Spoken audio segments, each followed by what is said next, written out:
Hello, friends, and welcome to your Daily Detroit for Tuesday, March 22nd, 2022. So that's so many twos, Jer. My tongue was twisted with all the twos, Cheyenne. It's good to see you in the North End studio. It's great to be here again, Jer.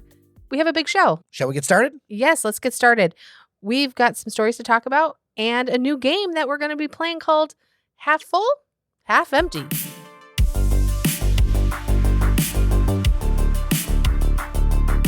Tuesday morning, the Detroit City Council approved a $7.5 million settlement for a wrongful conviction lawsuit to Devonta Sanford.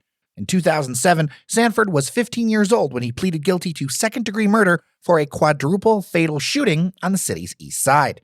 He spent 8 years in prison, but a serial murderer had admitted to the crimes just 2 weeks after Sanford was imprisoned, and it took 8 years for prosecutors to drop the convictions of Sanford.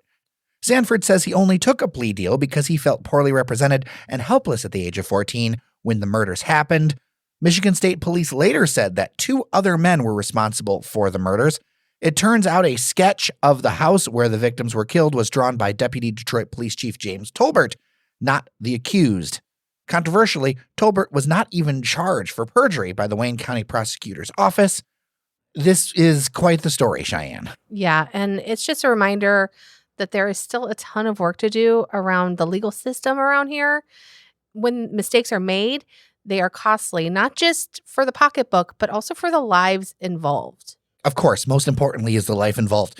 When it comes to those kind of lawsuits, the city of Detroit, we don't have insurance for that in the city. That's coming out of taxpayers' pockets, those kinds of, since he wasn't convicted, I can't say for sure, but, that kind of situation, that costs the city a lot of money. And it happens on a regular basis. If you're following the city council, there are a number of things where the city just pays out.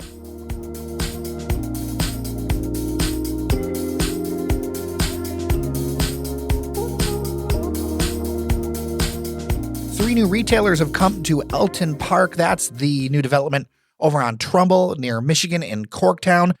It's a $150 million project. I've actually toured it myself. It's by Suave Enterprises and some others. It is something that when you look at the new construction in Corktown, I have to hand it to them.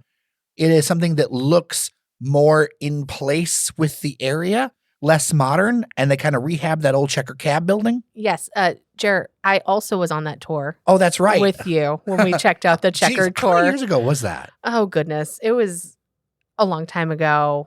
I can't even remember. What is time? It was more than one child ago. It was more than one child ago. Time does not matter in my life anymore ever since the pandemic. The only reason I do a daily podcast is so I can know what calendar day it is. Exactly. I just drove by there Sunday when I was at Metaphysica in Corktown, and I really like how they did that development. It's going to be interesting to see. There are 3 businesses already, retailers in this spot. The Hudson Styling Company is the first Aveda lifestyle salon in Detroit. That'll be 1,600 square feet, salon, spa. There's also a Aveda Retail Experience Center. All products are vegan, and the salon will function, they say, with zero waste, which I don't do Aveda things. So tell me about this, Cheyenne. What does this mean? So I really like going to Aveda salons. I like the products. I like the services that they provide. So I'm excited to see this. I've been to the one in Royal Oak, and so I'm excited to have a nice salon experience within the city of Detroit. I think it'll be really nice. Then we've got Memento Gelato Cafe on Trumbull. They say it is the first gelateria in Corktown, which, I always thought of Corktown as kind of the Irish corner of town, but that's definitely strongly Italian. They're saying there's going to be a ton of flavors, European-style pastries, Italian coffee, and more. Gelato's gelato, and I'm excited about it. But what's interesting to me is this is going to be in this place called Checker Alley, which you see this new trend of alleys to visit. You've got the Belt, and then you've got Parker's over there by the Shinola Hotel. And I feel like this is a hot trend, and I hope that it doesn't go away because I love the walkability of it and kind of the closeness of it all. What do you think about this alley trend? So I'm going to use some developer words, catchphrases here. Activation. Hold on. Placemaking? Placemaking. Ooh. I like it. I like that they're going vertical. Listen, the one who goes vertical the most is the mortgage impresario. It is of Mr. Dan. Right, Mr. Dan, Uncle Dan. Anyway, off topic, but on topic of these alleyways. I really like them. I like the fact that they kind of give you an enclosed space you can walk through.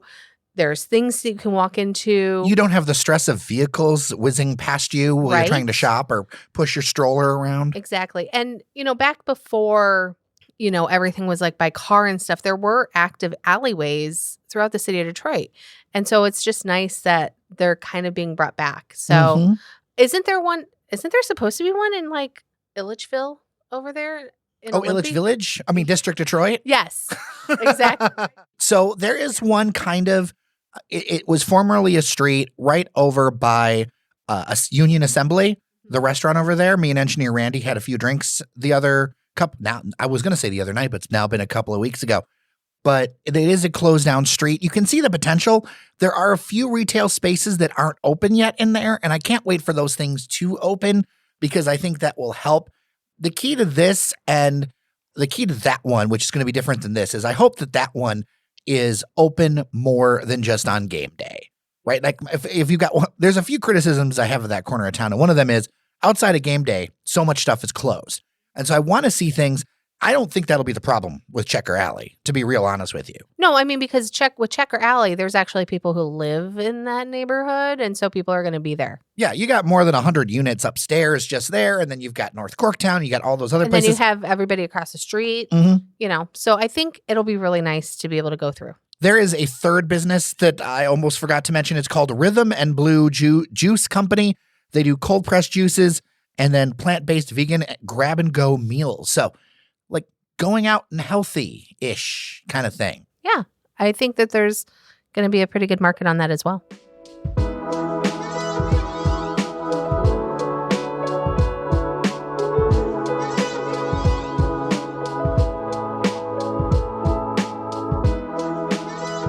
So, Jer, spring is officially here. So I don't know about you, but I'm excited about some flowers. Flower Day is back in Eastern Market this year. Okay, so is it back? Because like we had Flower Day, but it wasn't the same kind of je ne sais quoi. No, it's like actually back now, opposed to like when we had to take it off because of the pandemic. We're still in the pandemic, by the way, but things have eased up a bit. And we know more. Yeah, we know more. So so Flower Day is back for May 15th from 7 a.m. to 5 p.m. in Eastern Market.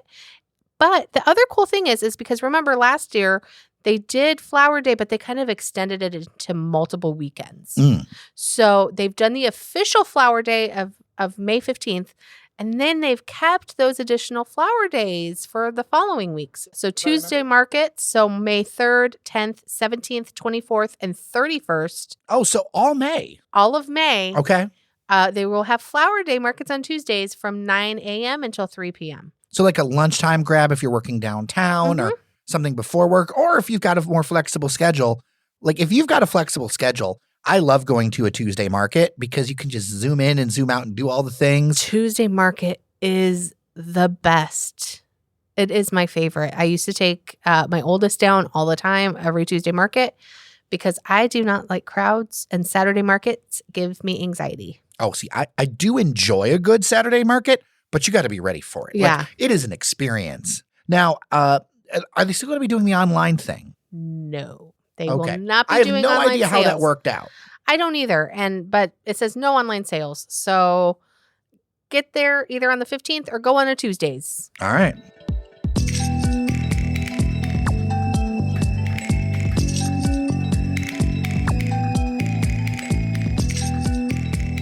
Let's talk about rec centers. This was a story that I wanted to cover last week. I didn't quite get to it.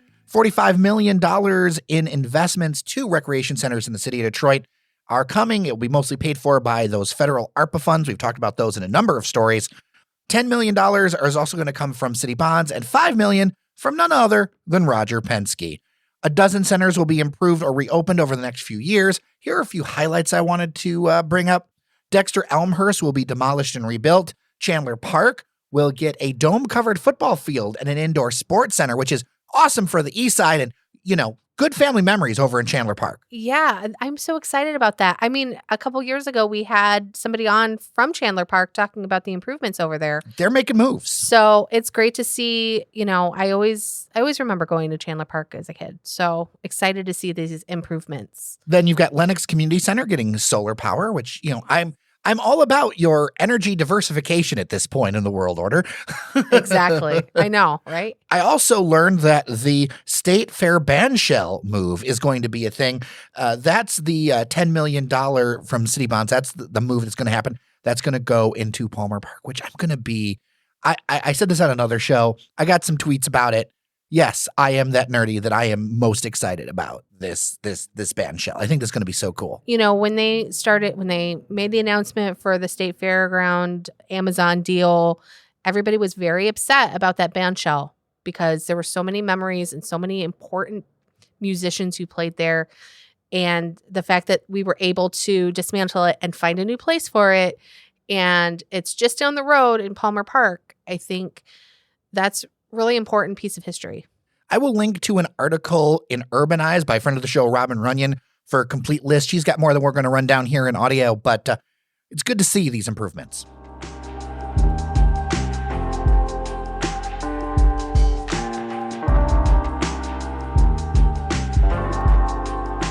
So I just want to make a quick mention for our friends at Ferndale Pride that there is a Mean Girls Trivia Night coming up on April 15th at 8 p.m.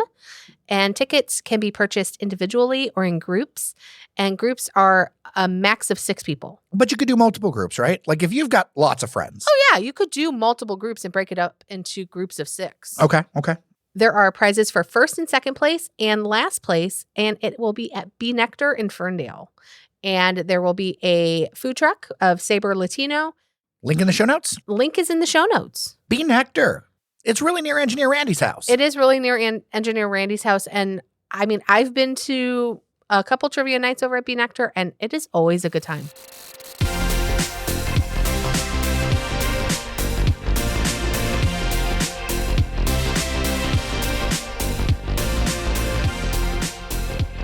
Inspired by a few different places I listened to, I thought we'd add a game. This one is half full or half empty, meaning we're going to bring up some topics, and are we half full, half empty, and if we want to elaborate, why? And of course, if you've got topics that you want us to be half full or half empty on, you can always email us, dailydetroit@gmail.com. Now, we did get some suggestions on Instagram. They were almost all sports related, so I'm going to save those for Fletcher Sharp. I think that's a good idea, Jer. Because I don't think you even know who the captain of DCFC is. No, I don't. Okay, so we're going to skip that one. Yeah, good idea. Are you half full or half empty on Kid Rock constantly making the front page of local news?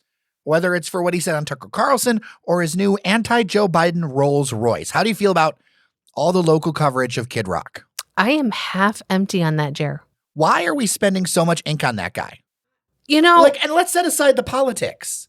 Yeah. It's not that interesting of a story to me. No, I know it gets the clicks, because here's the thing. I know all these places use data, and it gets those political clicks, and I understand how valuable those are to folks. Right. I just scroll right past. I can't. It's not even that I'm mad. It's that I literally do not care. Yeah. I mean, I don't know why we're giving him coverage now. Next question. Henry Ford Health's new logo. It's the first change in about 30 years. I will make a link in the show notes to kind of visually describe it. It's been simplified. They've for years have had that kind of like scripty thing, and they also deleted health system. So it's just Henry Ford Health. In a trio tone of blue. I appreciate the font a little bit. It's clearer to read. I'm half empty on this, Jer. But there's no icon. It's just Henry Ford Health. That's not good. I think you could do better, but I'm not mad at it. So I'm half-half? Can I be half-half? I feel like it's too plain. East Side YMCA building for demolition. There is a piece in Cranes, Detroit. This has been around for a long time. I mean, for many years, going down, taking the Jefferson bus, I've seen this. It is over time kind of melted. Yeah. It's a multi-story building. It's right near the Rooster Tail. I will link in the show notes to the story where the city is basically kind of trying to get control of this building from a nonprofit that is underfunded and under-resourced to be able to pull this thing off. It has been sitting there for a long time. I could see some really cool residential happening, but I also could see that takes a lot of money to happen. So half full, half empty on demolition. I don't know where I'm at. I'm kind of in the middle. I mean, I know it's a hard ask, but, Lee Plaza is almost a real thing again. Can we get something on the east side? Can we talk to people who have money? Okay, Cheyenne, I am half empty on demolition. Let me tell you why. On this day, according to historicdetroit.org and the indefatigable Dan Austin, 25 years ago, the Wolverine Hotel in Detroit was imploded, and it is still a parking lot next to Comerica Park. May I remind you, the Madison Lennox, nearly 20 years ago, still a parking lot. Like, I know that it's different developers and different things, but when we get rid of these buildings from this era, they're gone. And if they do demolish it, I hope we can reuse some of the parts, do something. But we've lost so many. I feel like, why can't we think about doing something that would add a bunch of residents in a building that, frankly, has the space? All right, half full or half empty on Detroit being the top spot for pizza in the United States. This is from one of those random sites that does all the, these get so much traction, and yet I have no idea about the scientific validity of this. It is from anytimeestimate.com. They used a variety of metrics. Google Trends interest in 20 pizza variations, pizza restaurants per 100,000 residents, pizza restaurants per square mile, Google Trends interest in general pizza terms in geographic areas. Detroit is the number one pizza city in America. Rounding out the top 5, you got number 5, Pittsburgh, 4, Boston, 3, Columbus, and 2, Cleveland, making up the crust belt. It's so cheesy. So first off, are you half full or half empty on completely unscientific press release clickbait? I'm half full. Really? Okay, so you're in. You're all for in pizza. on this. I mean, okay. We made our name on pizza, Jer, here at Daily Detroit. Remember when you tried that meat pizza with Little Caesars? I have nightmares of it still. It's fantastically salty. I don't taste any sauce whatsoever. I just get overwhelming smoked meat. No, there's nothing to balance that meat bomb. Nope, that's my only bite I'm having of this. Its lack of any sort of vegetable product makes me feel like I've just grabbed a pig and bit into it. That product did not last very long. No, it did not. I mean, I do always find it humorous, these completely nonsensical listicles that these websites come up with. But hey, if we're number one in pizza, hallelujah. I don't know. Did you know that our average cheese pizza price is $8.29? That's just under the national average of $8.54. That the average cost of weekly cheese pizza would be $431 a year. Wow. The annual percentage of income we spend more than the national average, to 0.74%. Wow. That's a lot of slices. Mm-hmm. And we have 11 and a half pizza joints per 100,000 residents. Well, I'm full of data that I never knew I needed. Yeah. You never answered if you were half full or half empty on this, Jer. I'm half full on pizza always. I am amazed at how well these work, but I'm also a sucker for them. It's like the click where you're like, who does that look like now? Who does this? And I'm like, oh, yeah, actually, I do want to know. They were on Full House. Yeah. You get suckered in. Same with the candy. Now, if you've got a pizza place that we are sleeping on, dailydetroit@gmail.com, send it to me so we can try it out.